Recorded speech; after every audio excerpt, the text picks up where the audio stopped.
جب بھی دین کا کام کرنا ہو، جب بھی نیکی کرنی ہو، اس میں بنیادی چیز اخلاص ہے، اللہ کے لیے ہو اور اس کے اندر کسی کا کوئی حصہ نہ۔ اللہ کی قسم زندگی میں ایک عمل ایسا نصیب ہو جائے جس میں بندہ مطمئن ہو کہ میں نے صرف اور صرف اللہ کی رضا کے لیے کیا ہے، انشاءاللہ انسان کی نجات کے لیے کافی ہو جائے۔ لیکن ایک عمل بھی کوئی ایسا جس میں بندہ مطمئن ہو کہ واقعی صرف اور صرف اللہ کے لیے کیا ہے، غریبانوں میں منہ ڈال کے سوچ لیجئے کہ ایک بھی یاد آتا ہے جس میں اللہ کے سوا کچھ اور نہ آیا ہو کبھی؟ واز تو ہم بہت کرتے ہیں، باتیں تو ہم بہت کرتے ہیں، بڑا مشکل کام ہے۔ آپ کو یاد ہوگا وہ جو غار میں گر گئے تھے 3 آدمی، اور انہوں نے اپنے اعمال کا وسیلہ پکڑا تھا مصیبت سے نجات کے لیے، تو ان کو بھی پوری زندگی کا ایک ایک عمل یاد آیا تھا، بس ایک ایک عمل صرف جو اللہ تعالیٰ کے حضور پیش کر سکے، جس کے بارے میں وہ مطمئن تھے کہ صرف اللہ کے لیے کیا۔ ایک عمل بھی ایسا مل جائے جو خالصتاً اللہ کے لیے ہو، بہت اطمینان بخش بات ہے۔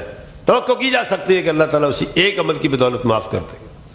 ہمارے اعمال زیادہ تر 90% اپنی ذات کے لیے ہوتے ہیں، 95% اپنی دنیاوی اغراض کے لیے ہوتے ہیں، کہ 2-4% اس میں اللہ تعالیٰ کا حصہ بھی ہوتا ہے۔ وہ اپنے والا حصہ تو نہیں اللہ کو دیتے، اللہ والے حصے سے حصہ لے لیتے ہیں، اور یہ اہل ایمان کا طریقہ نہیں ہے۔ حضرت محمد الرسول اللہ صلی اللہ علیہ وسلم جو ہمارے رہنما ہے، ہمارے پیشوا ہے، ہمارے مقتدا ہے، ہمارے امام ہے، ہمارے لیے اسوہ حسنہ ہے، ہمارے لیے دنیا عقبہ میں متبوع و مطاع ہے، سب کچھ ہے ہمارے لیے۔ ان کی حالت یہ ہے کہ پوری زندگی گزارنے کے بعد زندگی کے آخری ایام میں 1,00,000 آدمی کے مجمع سے خطاب کرتے ہوئے کہہ رہے ہیں کہ بتاؤ میں نے دین کا فرض ادا کر دیا ہے کہ نہیں کر دیا؟ سب نے دیا کہ شہادت دی، ایک آدمی نے اختلاف نہیں کیا، سب نے متفق علیہ شہادت دی کہ تو نے اللہ تعالیٰ کا رسالہ پیغام پہنچا دیا ہے، امانت ادا کر دی ہے، امت کی نصیحت کا کارنامہ سر انجام دے دیا ہے، ہر بھلائی کی بات دنیا کو بتا دی ہے، ہر برائی سے دنیا کو روک دیا ہے، اور پھر اس سے بھی بڑھ کر اطمینان کی انتہا یہ ہے کہ اللہ تعالیٰ کو گواہ کر رہے ہیں، یا اللہ دیکھ رہے تیرے بندے کیا کہہ رہے ہیں۔